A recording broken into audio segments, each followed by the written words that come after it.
जागतिक अंमली पदार्थ विरोधी दिनानिमित्त पोलिसांची जनजागृती दिंडी। पांडुरंगा, पालकांना तरुण पिढीला सद्बुद्धी दे।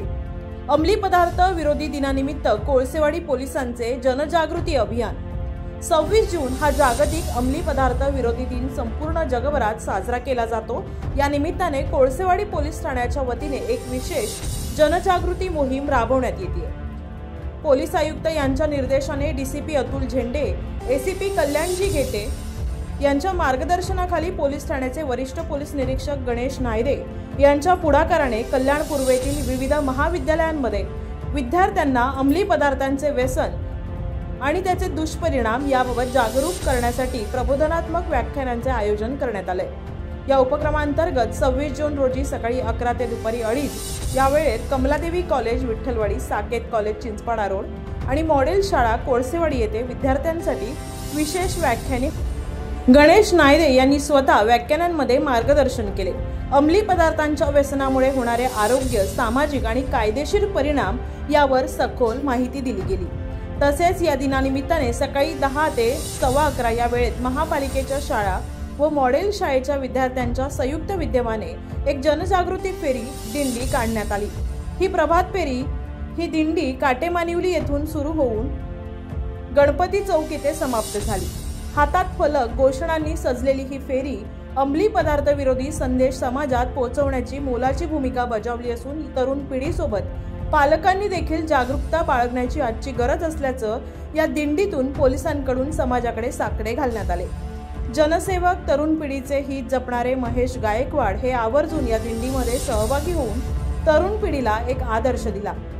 व्यसनाधीन होऊ नका, अंमली पदार्थांचे सेवन करू नका असे नेहमीच सांगणारे महेश गायकवाड यांनी या जागतिक अंमली पदार्थ विरोधी दिनानिमित्त अभियानामध्ये सहभागी झाले।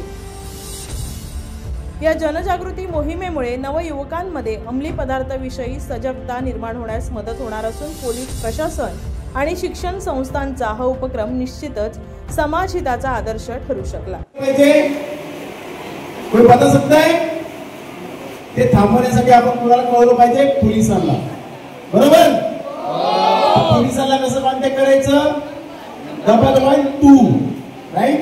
कोणाला माहिती 112 नंबर आपण लावला की पोलिसांना लागतो? व्हेरी गुड, सगळ्यांना माहिती। हे सगळे जे काही आहे, क्रिमिनल झाले, व्यसन करणारे झाले, यांना रोखण्यासाठी आपल्याला अलर्ट राहायला पाहिजे, सक्रिय राहायला पाहिजे। आपण स्वतः सुद्धा आपण जर ड्रिंक केलं नाही, स्मोकिंग केलं नाही, कोणत्या प्रकारचे व्यसन केलं नाही, दुसरं आपल्या समाजामध्ये, पब्लिक मध्ये आपल्याला एक आदर मिळतो, नाम होतो आपलं, राईट? आपलं चांगलं आपल्याला रिस्पेक्ट मिळतो, बरोबर ना? त्याचप्रमाणे आपल्या मम्मी पप्पाचं सुद्धा नाव चांगलं राहतं। आपण जर खराब गोष्टी केल्या तर आपल्या मम्मी पप्पाचं, परिसराचं, आपल्या देशाचं नाव खराब होतं। त्यामुळे आपल्या सगळ्यांना आज गरज कसली आहे? आपलं आरोग्य चांगलं ठेवायचं असेल तर व्यसन करायचं नाही। दुसरं कोण व्यसन करत असेल तर काय करायचं? आपण पोलिसाला कळवायचं। त्यामुळे सुरुवात कुठून करायची? आपल्याला स्वतःपासून। आज आपल्यासाठी या ठिकाणी आपल्या या विभागाचे सिनियर PI दायदे सर आले, त्यांच्यासोबत अनेक पोलीस आले। पोलिसांनी ठरवलेलं आहे की आपल्या या तरुण मुलांना कोणत्याही प्रकारचं व्यसन होऊ नये, त्याचं आरोग्य चांगलं राहिलं पाहिजे। त्यांनी अभ्यास करून, स्टडी चांगलं करून त्यांनी येणाऱ्या काळामध्ये या शहराचं डॉक्टर किंवा इंजिनियर किंवा कलेक्टर सारखी। शरद शिंदे, आदिराज मीडिया, कल्याण।